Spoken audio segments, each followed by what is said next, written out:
देखिए, हर भूत की कहानी सिर्फ डराने के लिए नहीं होती। कुछ कहानियां इंसानी घमंड, हताशा और यहाँ तक कि प्यार से पैदा हुई त्रासदियों की होती हैं।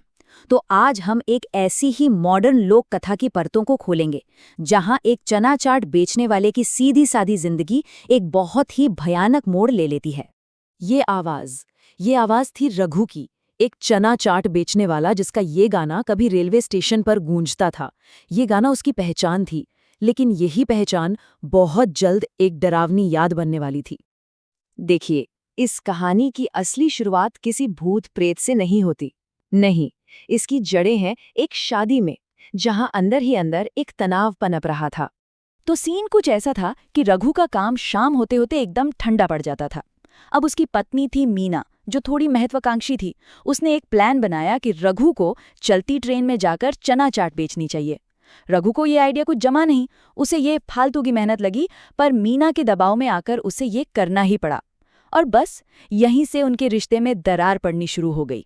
पर अजीब बात यह है कि मीना को अपनी जिद पर थोड़ा अफसोस भी हुआ।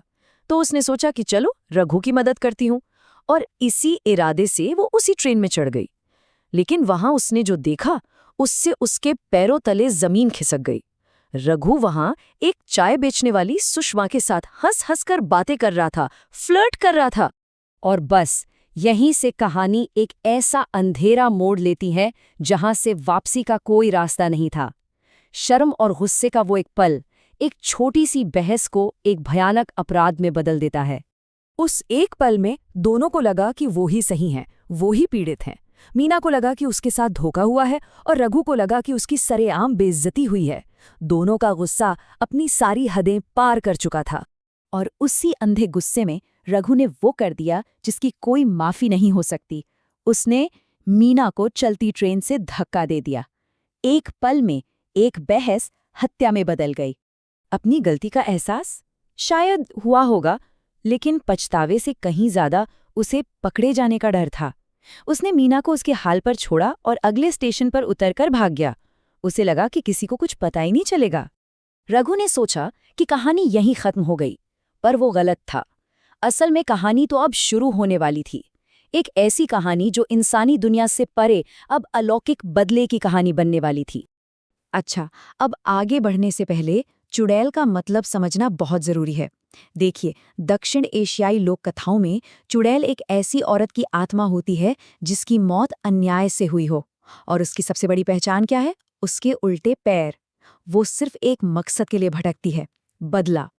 और हाँ, मीना की आत्मा एक चुड़ैल के रूप में जाग उठी।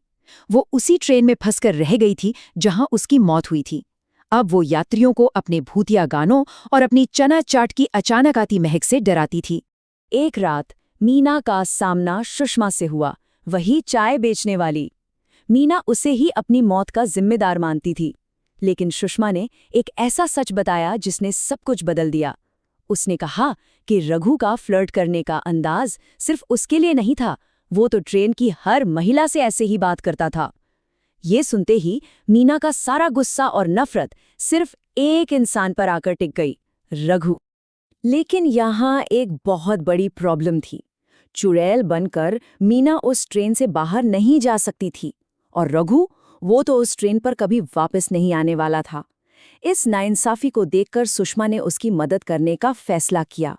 एक भूत और एक इंसान के बीच बदला लेने के लिए एक बहुत ही अनोखा गठबंधन बना।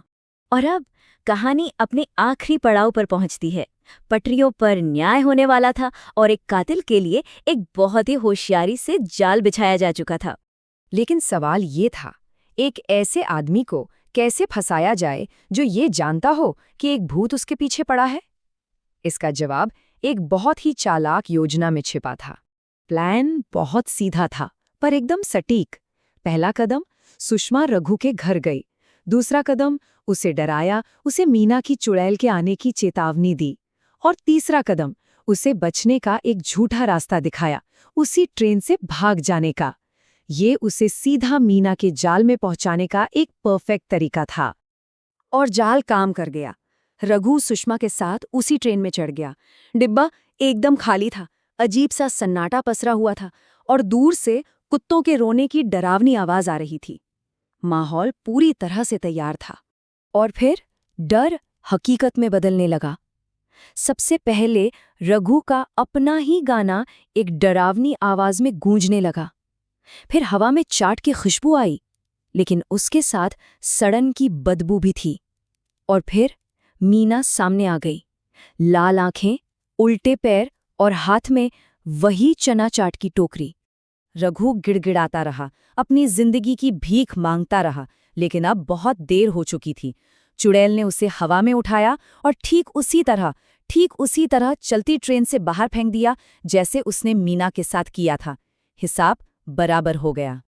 अपना बदला पूरा होते ही मीना की आत्मा ने सुषमा को धन्यवाद कहा और एक हल्की सी धुंध में बदलकर हमेशा के लिए गायब हो गई। आखिरकार उसे शांति मिल ही गई। लेकिन ये कहानी हमें एक सवाल के साथ छोड़ जाती है। क्या यह सच में न्याय था या सिर्फ एक और त्रासदी? क्या हिंसा का जवाब हिंसा से देना कभी सही हो सकता है?